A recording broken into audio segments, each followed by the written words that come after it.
On 6 Inside, the cattle industry in our state is really worried by the Secretary of Agriculture suspending imports of live cattle, horses, and bison. Well, it's all because of a quote so-called screwworm found in Mexico.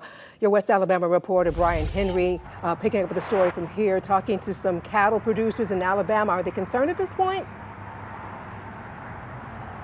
Well, Sarah and Jonathan, the answer is no, because so far there have been no infestations of the screwworm maggot in Alabama or in the states along the southern border. The screwworm maggot is a nasty pest and can do serious damage to livestock, state veterinarian Dr. Tony Frazier.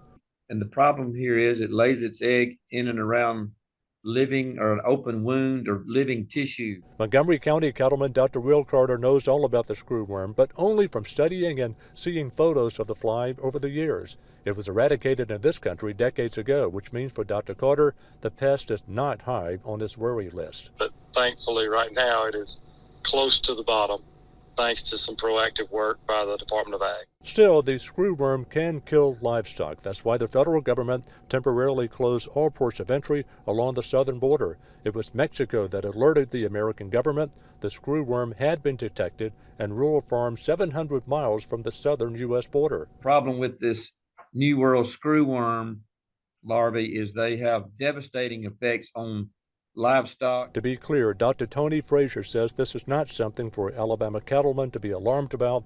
This is only an alert. The U.S. Secretary's action was preventive, but an important move.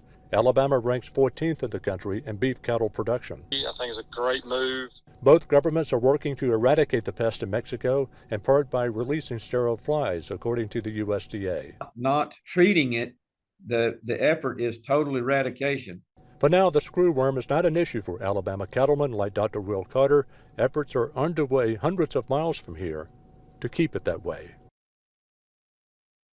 Now, it's important to keep in mind the border port suspension is only temporary until further notice. According to the USDA, the new ban will continue on a month-by-month basis until the issue is contained or eliminated in Mexico.